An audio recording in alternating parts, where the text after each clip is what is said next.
that I'm going to be working with today, it might look a little bit complicated to you at the moment. As you can see, the layers panel has got a lot of layers in it, but it's really easy to work it out and it's really self-explanatory once you understand how a shaker cake topper works. So there are multiple layers in this cake topper. I'm just going to collapse all of my layers so that they're not in the way. So then you can actually see a lot more easily how many layers there actually are. So these two acetate slices are to hold Stormbreaker and Milner, I think that's how you say it, onto the cake topper, and they're going to be coming off the top, so they're like bouncing around. And then you have got the next layer down is the name, and that is just going to be cut out on its own as a separate entity, and then I'm going to put that onto the top once the rest of the cake topper's finished. Then the next layer down that you've got here is the top layer that also incorporates 2 layers of offset. So I've got this gold layer which is going to go around the top of the whole thing to create a nice seamless finish. Then this one is also grouped as well, but I've got 2 print then cuts of these pop figures of Loki and Thor from Thor Ragnarok. They've both got a green offset layer as well on them. Let's move them out of the way for now. Next, I've got this number 17. That's going to actually go inside the shaker part of the cake topper. And again, that's just going to be some gold glitter cardstock with a black offset layer. The blue represents the acetate again. So I've done all the acetate in blue so that it will cut from the same sheet. The next layer that you've got is a foam layer. So you've got a circle, and then you've got another one of those because you need 2 layers of foam for a decently thick shaker to happen. And then we've got 2 layers here of backing for the very back of the cake topper.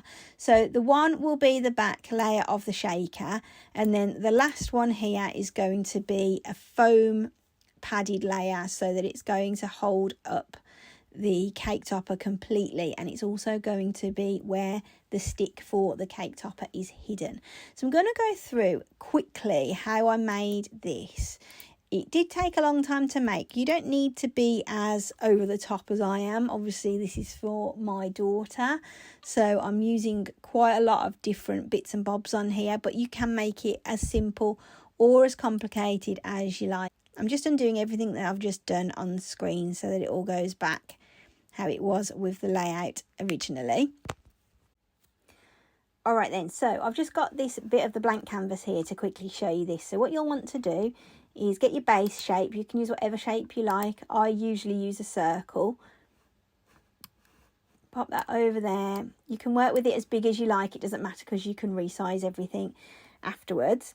What you'll want to do now is just get yourself a offset, and I'm using the same one that comes up as the standard size. Okay, and then what you're going to want to do is duplicate that so that you've got a full set there as well. Then what you're going to want to do is create the ring that you're going to do with your foam. So if we just go on here and we just center that back as it was. Now we can use the new feature subtract for this, or if you haven't got the new update, you can use slice as well. So I'm just going to come down to the bottom, click on subtract. There we go. That has now made that into a ring, so we can use that as our foam layer, and you'll want 2 of those. So I just duplicate it, and then what I do is just change the colour of each item on your screen to be 1. So if you're doing 2 layers of foam, make them both the same colour. There we go. Okay, now we've got here the circle as well and this bigger circle, so we can just delete this one. This is going to be our backing layer, so we need that, and then it's also going to be our forward layer of our acetate as well. So if we duplicate that, make 1 blue for the acetate, and then make 1 black for the backing of your cake topper. Okay, then what you'll want to do is again get another layer of the front ring. Next, what you'll want to do is get another layer of the foam layer. It's not going to be foam though for this one, it's going to be the front frame of your cake topper. So again, change that colour, bring it to the front and pop it on there. And that is basically a basic shaker. So now you can decorate it, you can put names on it, you can add little characters like I have. You can do whatever you like to it to make it into a more decorative piece and make it really however you want to do it. I realise that might have been a little bit confusing what I said about the different colours for each layer. So I'm just going to go through it on the screen now that the computer has actually dissected everything into which mat it's going to cut on. So first of all, you've got your print then cut, which are my little characters. Next layer is my black offsets layer. So these are all offsets that I'm going to use. The two big circles are the circles for the backing of the topper. The red layer that I've changed it to red so that it's the foam layer. Then I've got my gold layer. So this is going to be gold glitter. So they're going to have a gold glitter offset for the backing of the characters. Then the main frame of the cake topper shaker, the Shelby name and the 17 is all going to be gold glitter. Then I've got a green layer to represent Loki again. And then the blue layer is the acetate. So that might show you that in a little bit more of an easy to understand way. So now I'm going to do my print then cut for my characters. So I've got them on here. It doesn't really matter that they are laid out like this. You know, they'll fit either way. Let's just make that a little bit smaller. We can probably utilise half a sheet of paper. You can change your material sizes over here if you want to. You should do that at this stage though before you go through to anything else. So I'm going to change this one to be A4. What is it put on there? Okay, that's fine. And then I'm going to change that one. No, I'm not. I'm going to leave that because my sheets of acetate are 12 by 12 inches. That'll work on an A4 without me changing it. Same with that and same with that. Actually, I just said acetate, didn't I? But I mean foam. That's the foam. Let's go back to the print then cut then. If we click on continue now. We're going to send it to the printer, but what I want to do is actually go through the settings as well. So if I click on send to printer,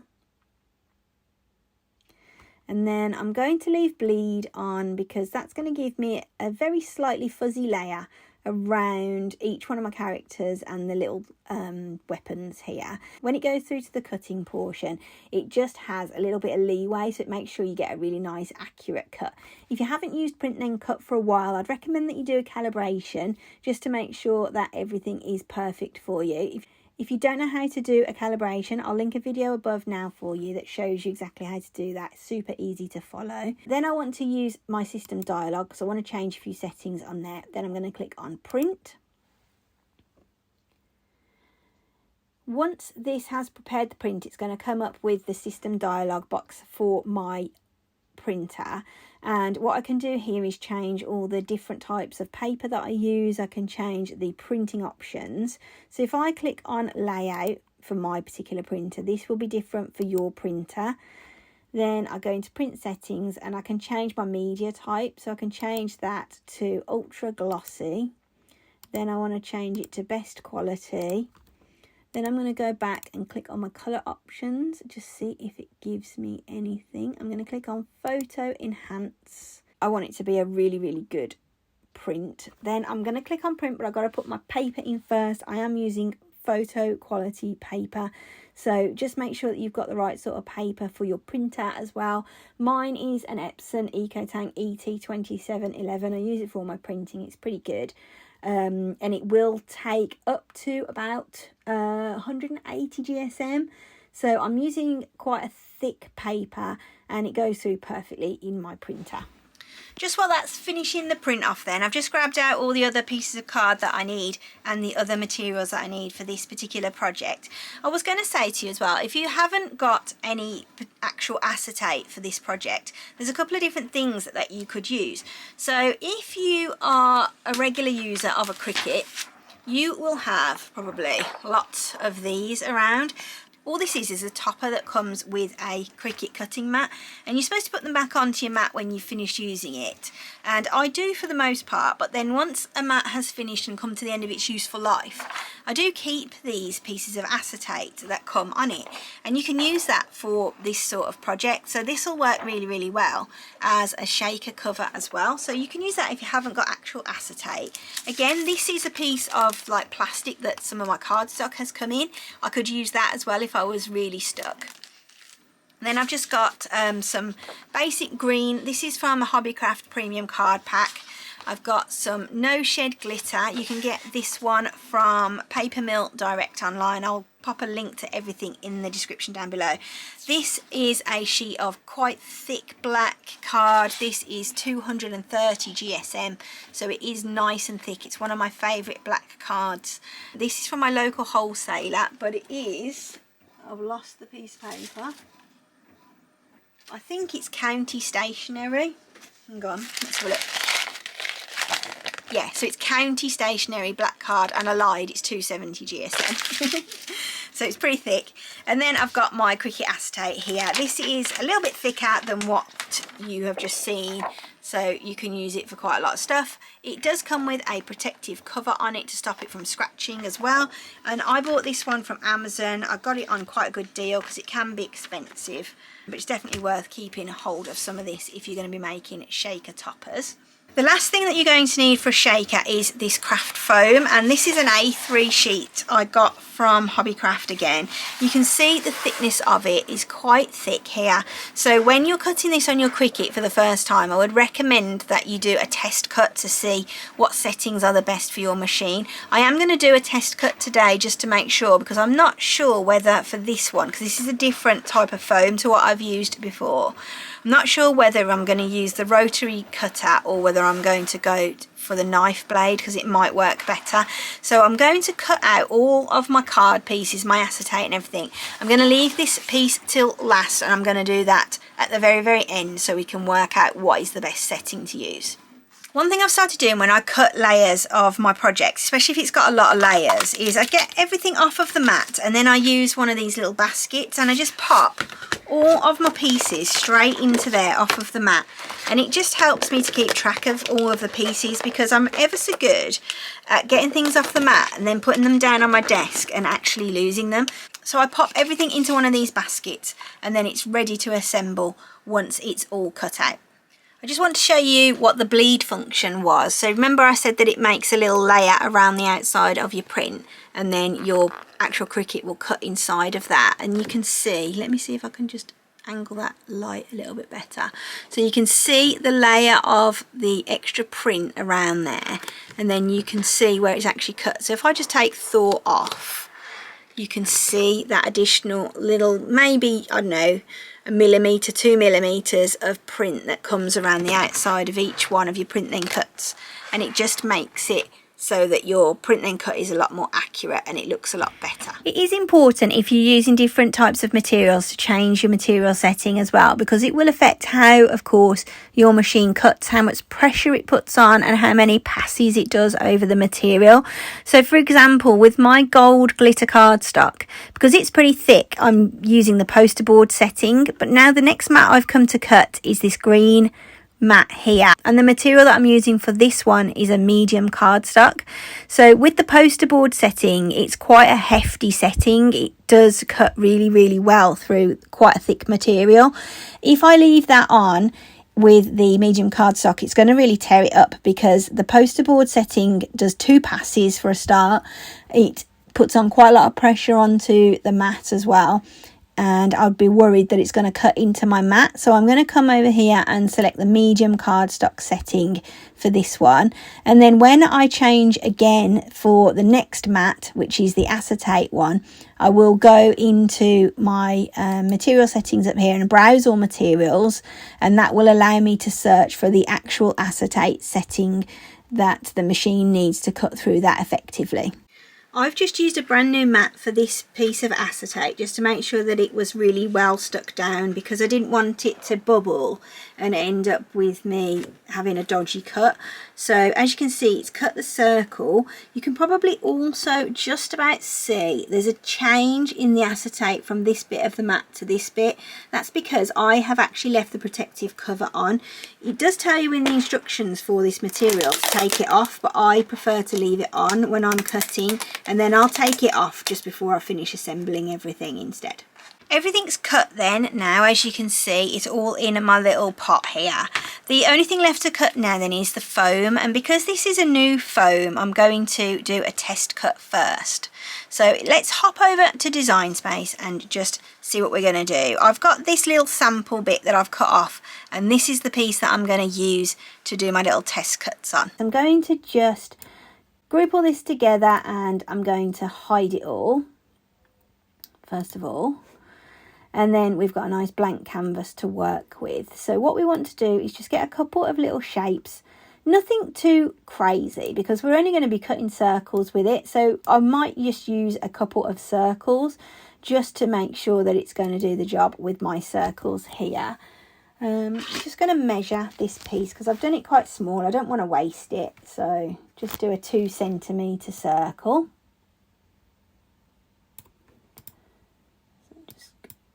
Down to about 2 there. Let's delete that one and just duplicate this one. That'll be easier, won't it? Okay, so there's our circles.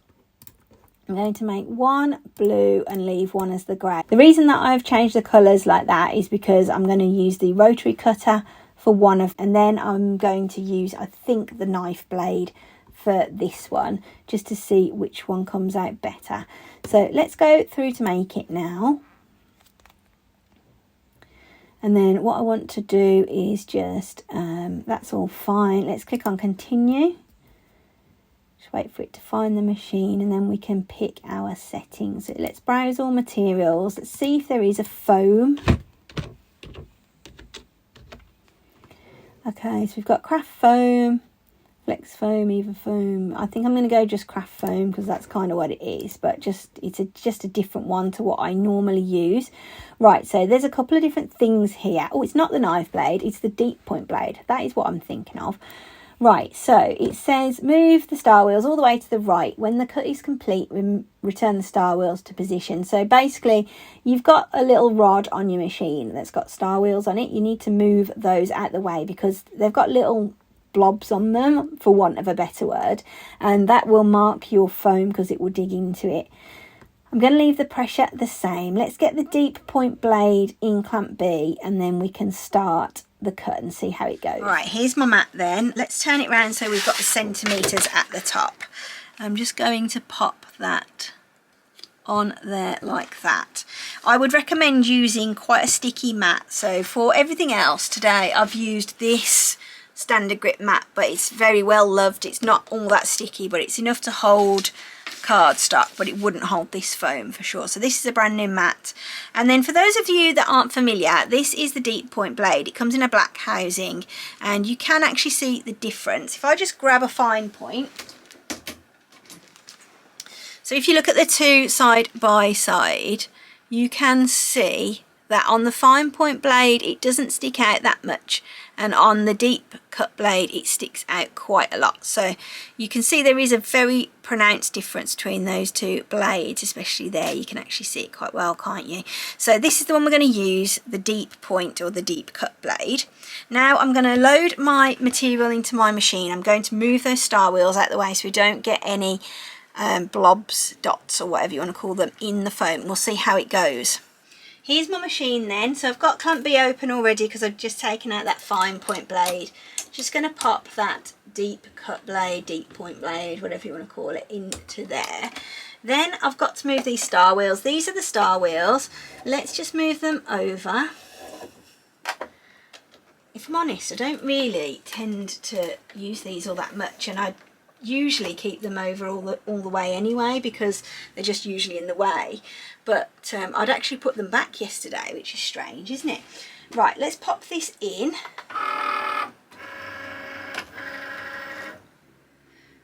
Okay. that is in, it's flashing to go, so let's press go and see what happens. Of course, if this cut works out perfectly, we won't need to try the rotary blade, but I don't actually know what it's going to do with this foam, so we'll see.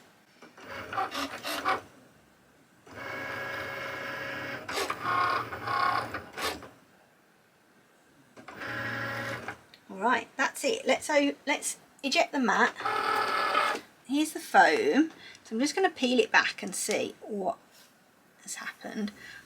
Absolutely perfect cut. That is what we're going to do. So I'm just going to set this mat up now with a bigger piece of foam, and then I'll cut those out. Then we can start the assembly.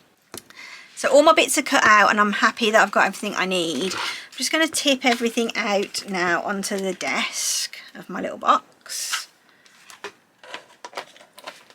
First thing I'm going to do is glue together the two foam layers, and I'd recommend that you do that first so it's got a good time to dry. The glue that I'm using is Collal multi-purpose, all-purpose glue. I really like this for any kind of cardstock or cake topper. You just need to put a blob around the outside. I just decant it into one of these bottles because I find that the bottle point on the actual bottle that it comes in to be quite thick, and it does tend to run out really fast. This is quite a thin glue. Okay, let's pop that on the top of there.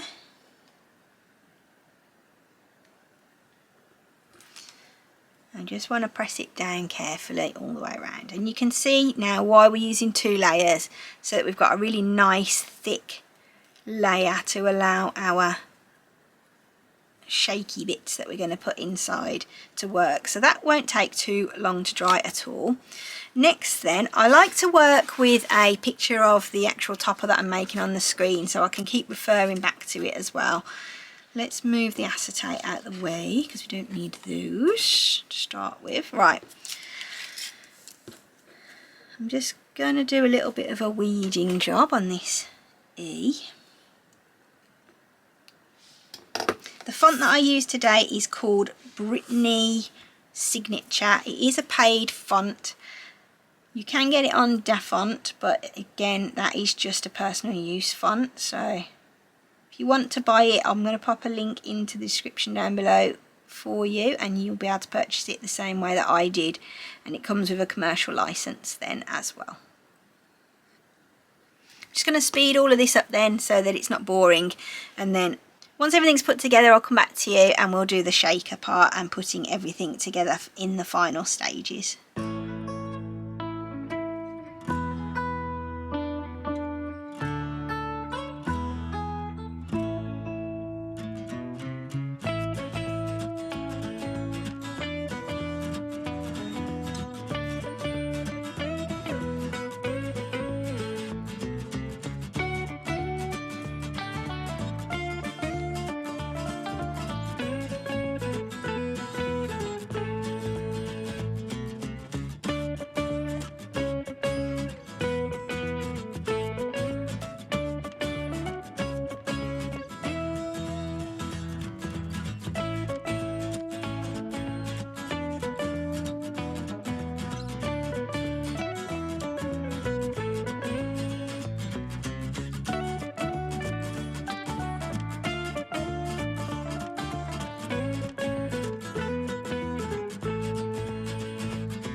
So for this part then, I have got some little rhinestones that I'm going to actually glue a few of those into the back.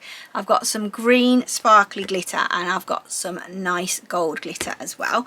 So this is the fun part now. You want to make sure that your foam is completely stuck on all the way around and has a really nice seal around the edge. One other thing that I would probably mention right now is you can get this foam in lots of different colours, and if I'd have thought about it beforehand, I probably would have got a green or a black one so it matched my theme of this cake topper, but it doesn't really matter too much, and you know, you could colour it in if you wanted to around the edges, but I'm not too fussed and I don't think she's going to mind either. So I'm just going to pop these in. Just gonna put a few of these onto here, and then I might even just sprinkle a few in as well. I'm in a bit of a rush now because it's actually her birthday today and I've got to go on the school run in 15 minutes.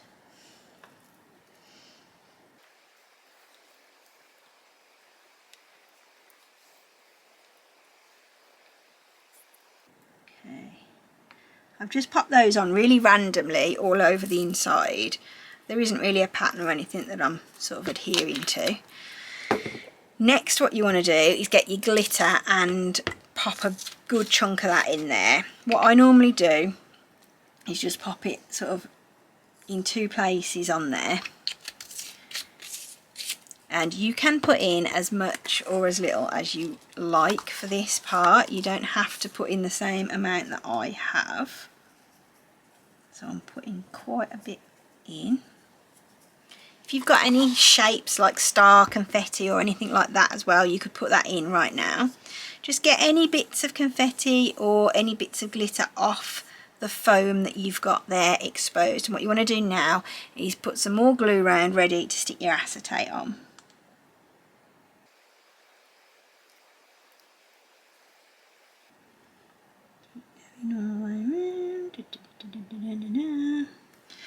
Okay. Next then is our acetate layer. We want to get that on the top as closely as we can to that shape of that circle. Then we're going to let that dry for a few moments. Next we've got our layer for our frame. Now can you see why I've got a frame on there? So it covers up that foam as well, so you can't see it. So it doesn't really matter too much what colour foam you use. Let's just pop some more glue around the outer layer of that acetate. Try and keep it to within the boundaries of that foam layer though, so then when you pop your next layer with the frame and everything on, it's not going to get in the way of that.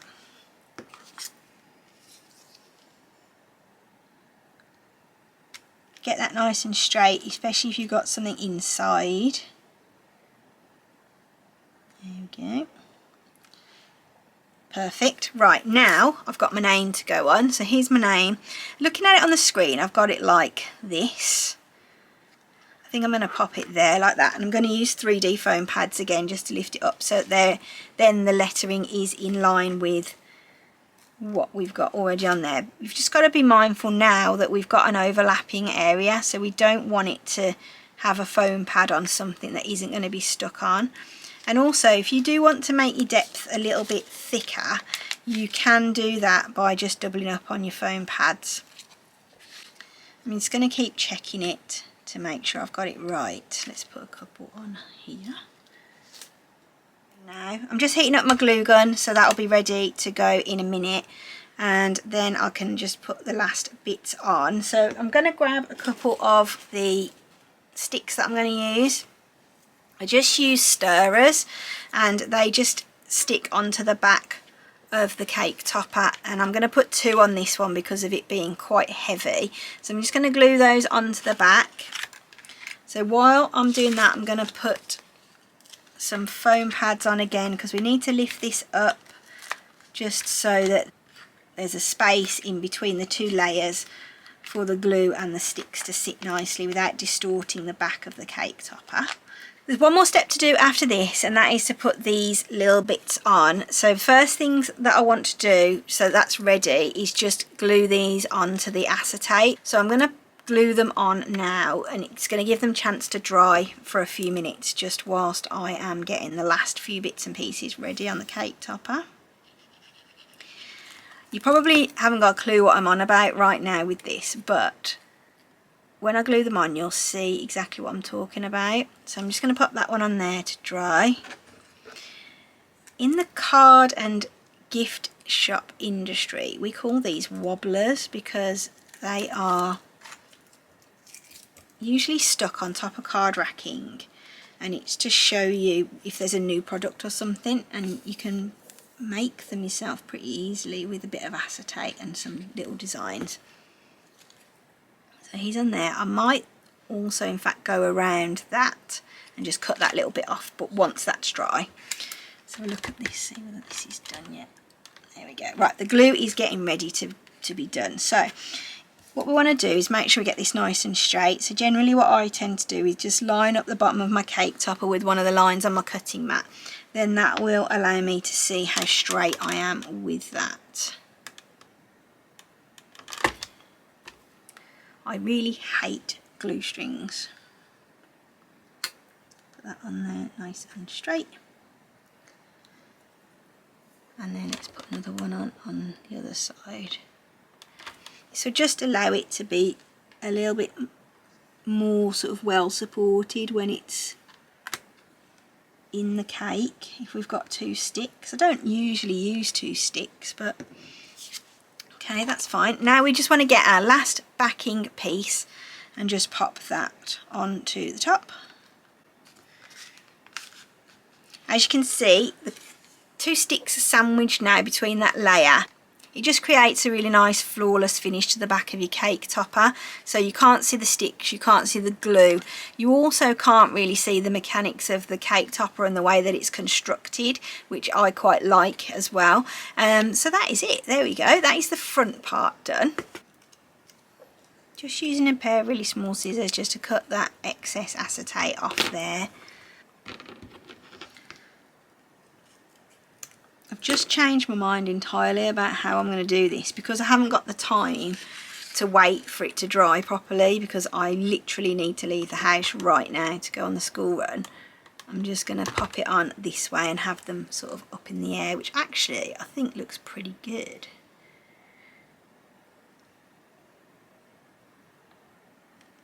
There we go. Perfection. So that's it, all done. I hope Shelby's going to love this cake topper as much as I enjoyed making it. I hope as well that you have found this to be useful. I really hope I've inspired you to try out making a shaker cake topper. If you make one, I'd love to see it, so don't forget to tag me in your pictures on Instagram. I'll put my Instagram handle down below in the description box for you. Everything I've used today will be down there as well as the materials. I'll pop the machine and all of my equipment that I've used today down there for you as well. So don't forget to subscribe, drop me any questions or comments that you've got down below, and I'll see you soon for another one. Bye!